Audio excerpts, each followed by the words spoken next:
नमस्कार। तो चलिए आज बात करते हैं एक ऐसे सफर की जो वाकई में असाधारण है।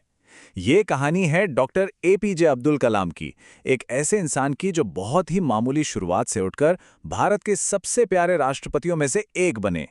आइए उनकी इस शानदार कहानी को और करीब से जानते हैं। ये सिर्फ कुछ शब्द नहीं हैं। ये तो आप कह सकते हैं डॉक्टर कलाम की जिंदगी का पूरा सार था। एक ऐसी अंदरूनी आग जिसने उन्हें हमेशा कुछ बड़ा करने के लिए जगाए रखा और सच में उन्हें कभी चैन से बैठने ही नहीं दिया। तो ये कहानी शुरू कहाँ से होती है? ये शुरू होती है तमिलनाडु के एक शांत से तटीय शहर रामेश्वरम से। एक बहुत ही साधारण परिवार में उनका जन्म हुआ और यहीं समंदर के किनारे खेलते हुए उन्होंने पहली बार आसमान के तारों तक पहुंचने का सपना देखा था। देखिए, उनकी शुरुआती पढ़ाई ने ही एक तरह से उनके भविष्य का रास्ता बना दिया था।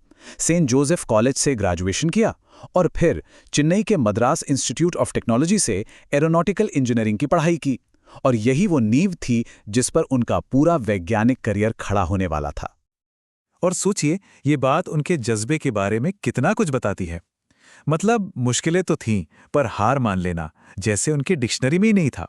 अपनी पढ़ाई का खर्च पूरा करने के लिए अखबार बेचना, ये उनके उसी जबरदस्त परिश्रम का एक जीता जागता सबूत है। अब पढ़ाई तो पूरी हो गई। इसके बाद डॉक्टर कलाम ने एक ऐसा रास्ता चुना जिसने सचमुच भारत का भविष्य ही बदल दिया।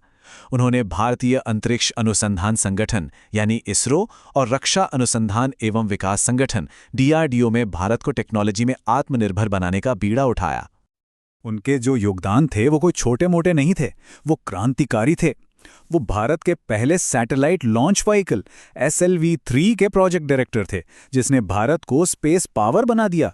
फिर उन्होंने अग्नि और पृथ्वी जैसी मिसाइलों को विकसित किया और हाँ, 1998 के पोखरण परमाणु परीक्षणों में भी उनकी भूमिका बहुत ही अहम थी, जिसने दुनिया को भारत की ताकत का एहसास कराया। और इसी जबरदस्त काम की वजह से बैलिस्टिक मिसाइल टेक्नोलॉजी में उनके इस कमाल के काम ने उन्हें एक नाम दिया जो आज भी हर किसी की जुबान पर है, मिसाइल मैन। ये पहचान हमेशा के लिए उनकी विरासत का हिस्सा बन गई। लेकिन कहानी यही खत्म नहीं होती। डॉक्टर कलाम का सफर सिर्फ लैब और मिसाइलों तक ही नहीं रुका। इसके बाद देश ने उन्हें एक बिल्कुल नई, एक ऐसी भूमिका में देखा जिसकी शायद किसी ने कल्पना भी नहीं की थी, भारत के सर्वोच्च पद पर। जी हाँ, साल 2002 से लेकर 2007 तक डॉक्टर कलाम भारत के 11वें राष्ट्रपति बने और पता है, उनके आने से राष्ट्रपति पद की परिभाषा ही बदल गई। पहली बार ऐसा हुआ कि राष्ट्रपति भवन के दरवाजे आम लोगों और खासकर युवाओं और बच्चों के लिए पूरी तरह से खुल गए। और यही बात उन्हें सबसे अलग बनाती है। देखिए, वो सिर्फ राष्ट्रपति नहीं थे, उन्हें प्यार से जनता के राष्ट्रपति कहा जाने लगा। ये कोई ऑफिशियल टाइटल नहीं था, ये उपाधि उन्हें लोगों ने दी थी, उनके साथ गहरे जुड़ाव के कारण, खास तौर पर बच्चों के साथ। उनकी सादगी ने वाकई पूरे देश का दिल जीत लिया था। तो अब जरा बात करते हैं उनकी विरासत की, एक ऐसी विरासत जो आज भी जिंदा है।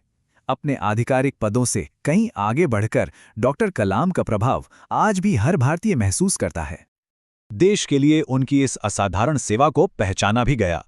उन्हें पद्म भूषण और पद्म विभूषण जैसे बड़े सम्मान मिले और फिर 1997 में उन्हें मिला भारत का सर्वोच्च नागरिक सम्मान भारत रत्न, जो उनकी महानता का सच्चा प्रमाण है। एक वैज्ञानिक, एक राष्ट्रपति और इसके साथ साथ डॉक्टर कलाम एक बहुत ही कमाल के लेखक भी थे। उनकी आत्मकथा विंग्स ऑफ फायर और इग्नाइटेड माइंड्स जैसी किताबों ने न जाने कितने ही युवाओं को बड़े सपने देखने और उन्हें पूरा करने की हिम्मत दी है। कहते हैं ना कि कुछ लोग जैसा जीते हैं वैसे ही दुनिया से जाते हैं। उनका अंत भी उनके जीवन जितना ही सार्थक था। 27 जुलाई 2015 को शिलोंग में वो स्टूडेंट्स को लेक्चर दे रहे थे और उसी दौरान उनका निधन हो गया। अपना पूरा जीवन ज्ञान बांटने में लगा दिया और अपनी आखिरी सांस भी वही करते हुए ली जो उन्हें सबसे ज्यादा पसंद था। तो जब हम डॉक्टर कलाम के पूरे जीवन को देखते हैं तो एक सवाल मन में जरूर आता है। उनकी विरासत तो विचारों और प्रेरणा का एक समंदर है।